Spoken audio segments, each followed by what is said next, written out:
Well, it's getting a bit messy, but yeah, my gut feeling says that this should work. All right, nice. Hey guys, this is Andy from Noctie, and today we're gonna go through the weekly scenario for week 37 of 2025. Sorry for being late, I haven't been able to record lately, but yeah, here we are, back on track. So let's get started. So let's take a look at this week's scenario. So the position we have is this one.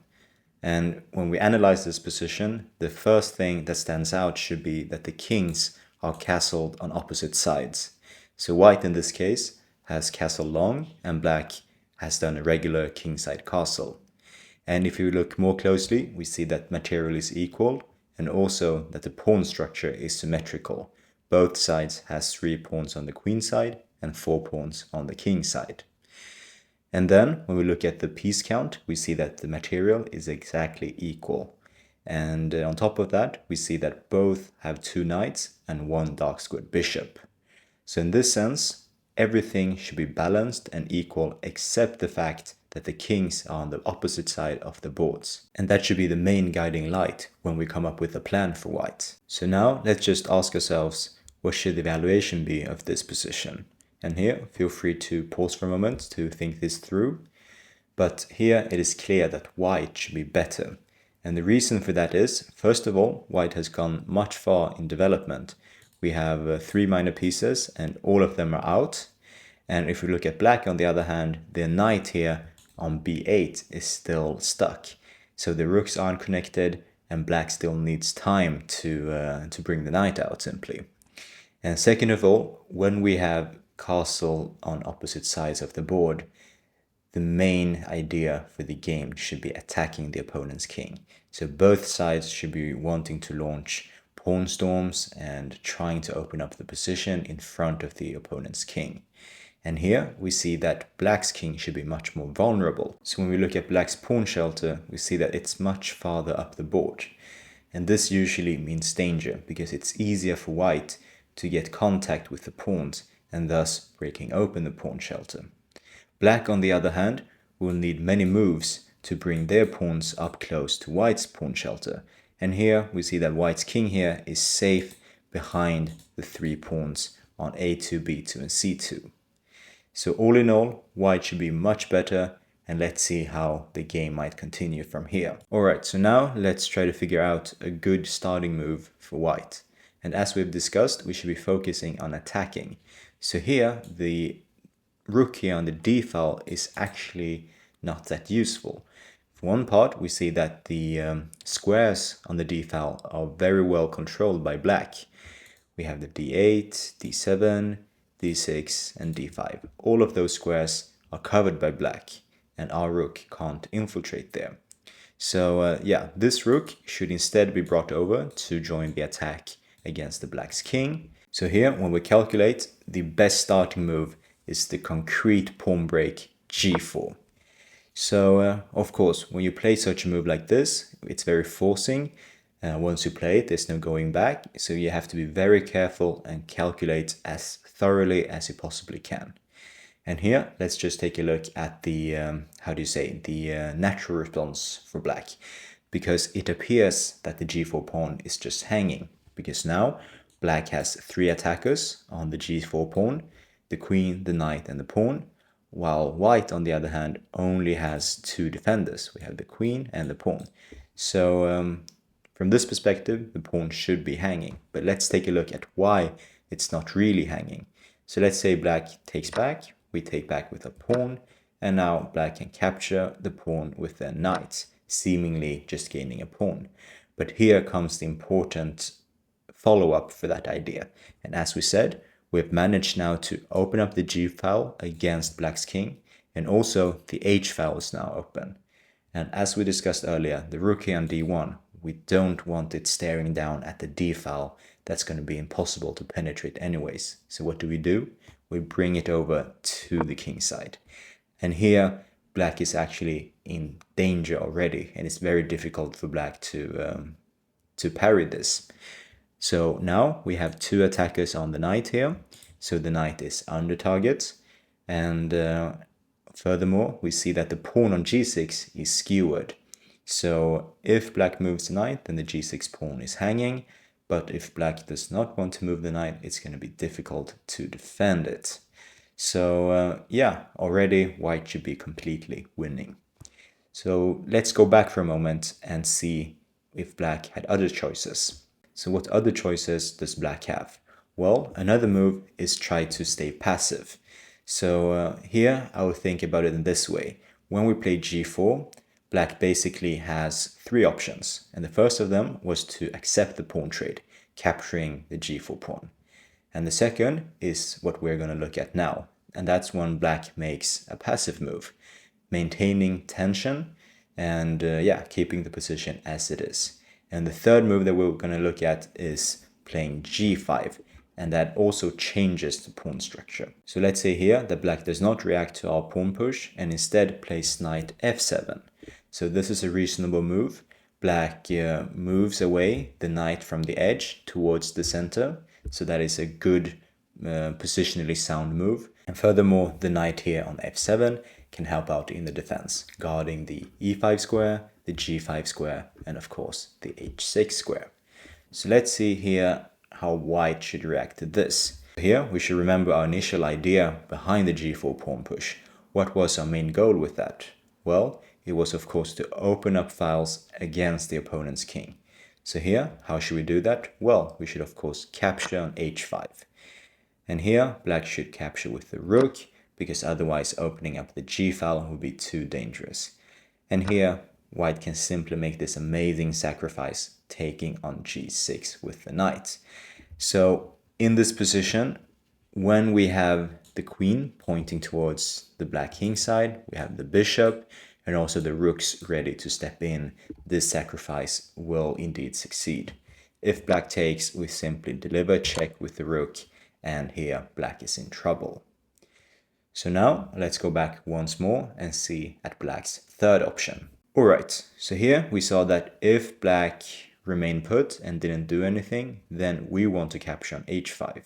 And indeed here we are threatening to capture on h5. So the move knight f7 defends that pawn, but we saw just now that it didn't work out. And here the third move that we'll look at from black is pushing g5, closing up the pawn structure on the king side. This makes very much defensive sense, because when we're under attack, we usually want to close off the pawn structure, denying the opponent the ability to open up files. But here, white can simply jump in with the knight to f5, jumping in on this amazing outpost. Black does not have much choice but to trade it off for the knight on h6, and now we capture with the e-pawn, gaining a tempo on black's queen.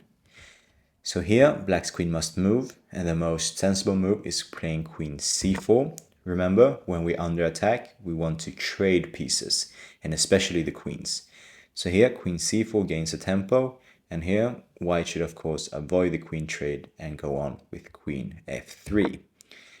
And yeah, here, black should continue with the plan to close up the position and play h4. So that should be the follow-up idea initially when black played g5, because now the king side is completely closed off and it appears that black should be safe. But when we play now knight e4, we see that new trouble is coming for black. And the real problem is still that knight here on b8 is undeveloped. And notice now that the rook on d1 helps out in preventing the knight from going out. And also, when we have so much pieces on the king side, we can look for further sacrificial ideas. And here, just to illustrate an example, we can see that we could take the g-pawn with the bishop. If f takes back, we can push f6, forking black's king and bishop, winning back the piece, and at the same time breaking up black's pawn shelter. So, yeah. All in all, this is a very good position for sharpening our attacking skills. Let's see if we can manage to win this against Noctie. Alright, here we are against Noctie. Let's see if we can win this. So just as we analyzed, I'm going to go ahead and play g4. It's going to be interesting to see how Noctie responds. Alright, so here Noctie immediately captures our pawn on g4. So now let's just capture back and hope that Noctie takes it with the knight. She probably won't. So Noctie is going for a think. Let's see.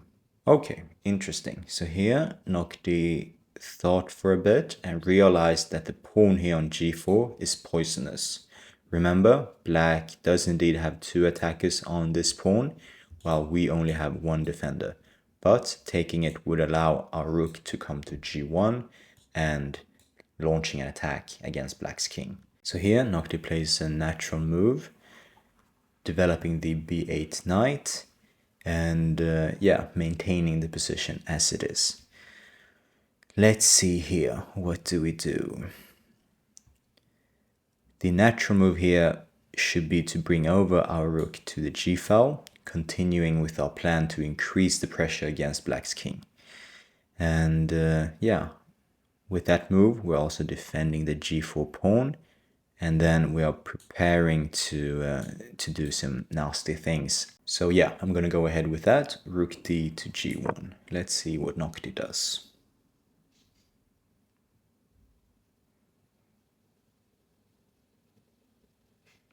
Noctie is thinking, because this is a difficult position. Like, what should Noctie do? Alright, cool. So here Noctie pushes b4. That's interesting. And it's marked as a mistake, so this orange-like move. But in practice, I feel like this move is very logical, because Noctie is following through with the plan of launching their own attack against our king. And of course, Noctie is much slower in this attack, but on the other hand, she has to try creating some counterplay. And this move disturbs our knight, so now we are immediately faced with the decision: should we respond to that threat and move our knight, or can we move ahead with our attacking plans? So when calculating this, I'm going to first go through and calculate our attacking move, because if it succeeds, then we can ignore this threat. So let's see. What if we play knight f5 check? That is the main idea. And let's see what happens. On that move, the knight will be checking the king, of course, while also attacking the knight here.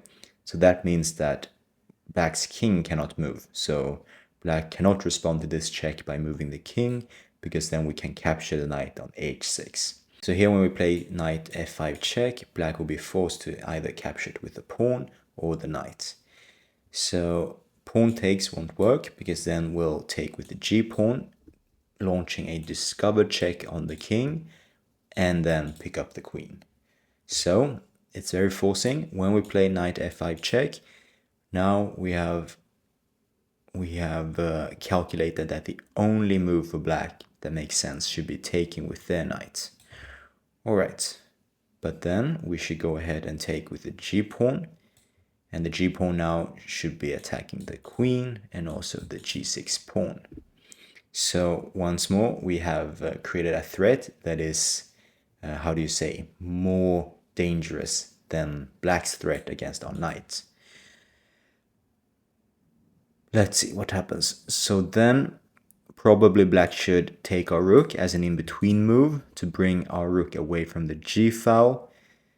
And at that move, we have the option to capture the queen and exchange the queen for two rooks, because then when black takes our rook here, then we can fall back with the knight.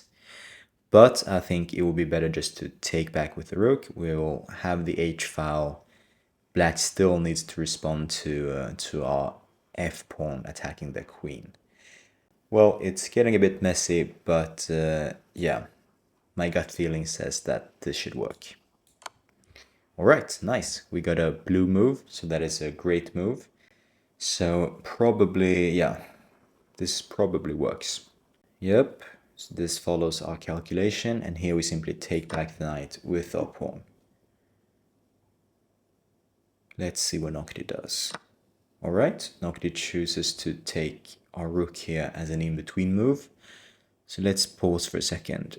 Can we take the queen? Let's say we take the queen, rook takes check, we bring in our knight, Then Noctie's knight on d7 will be under attack, so she'll move it, probably to c5. But then, yeah, we'll have too few pieces to launch an attack, so I don't think that works out. So we should simply just take back the rook. Now we have the h-file, and black needs to respond to that queen threat. Alright, so nothing dramatic has happened basically. We've swapped a pair of rooks. The material balance is still equal, and our knight is still under attack. But we've made some progress towards the black king. We have an open h-file. So let's see if we can do something with that. So one option is of course bishop h6 check.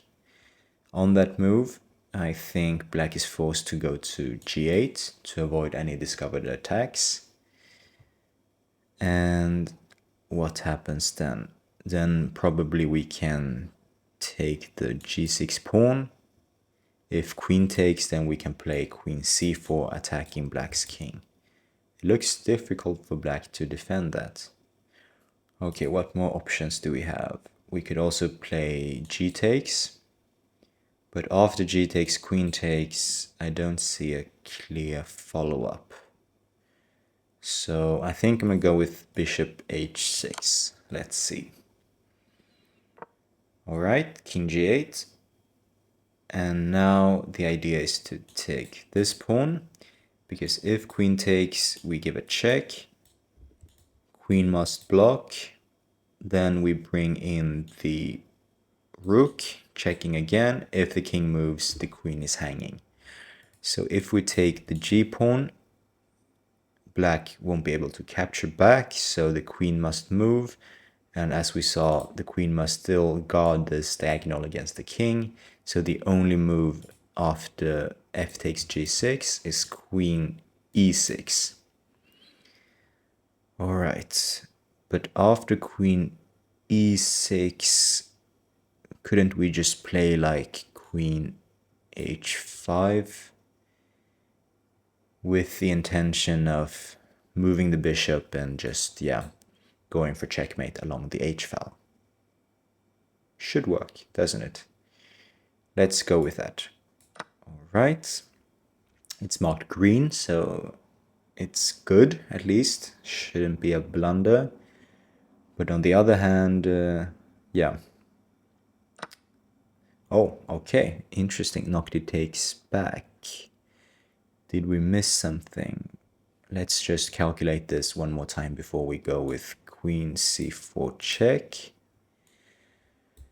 Okay, so now the only way for black to block it is queen f7, but then we play rook g1, the king moves, and the queen will be hanging on f7. Okay, so if we play queen c4 check, if the king moves to, let's say, h7, a light square, that should be good, then we can move the bishop and get a discovered attack. So it feels like Noctie missed this move. Let's see. Nice, it was a blue move, so a great move. And I think it was this move that Noctie missed, because now, yeah, now we're simply winning. Now we're not just only winning the queen, but it should be checkmate short after as well. Now we take the queen, and here we have a, let's see, yeah, we have a mate in one actually. Queen g6, checkmate. All right, nice. We managed to do this, and yeah, very happy. All right, so this week's scenario was a very fun attacking position. So everything was equal, both sides had equal material, equal pawn structure, and even the same minor pieces. The only imbalance, and that's also a very big imbalance, is the fact that the kings has castled in opposite direction. So that usually means that both sides should be launching attacks against the opponent's king. And it's basically a race situation. The side that manages to break through first wins. In this case, we managed to push g4, breaking open black's pawn shelter, and then follow through with the attack against the black's king. So yeah, hope you enjoyed this week's scenario. And as always, thank you so much for watching and happy playing. Bye bye!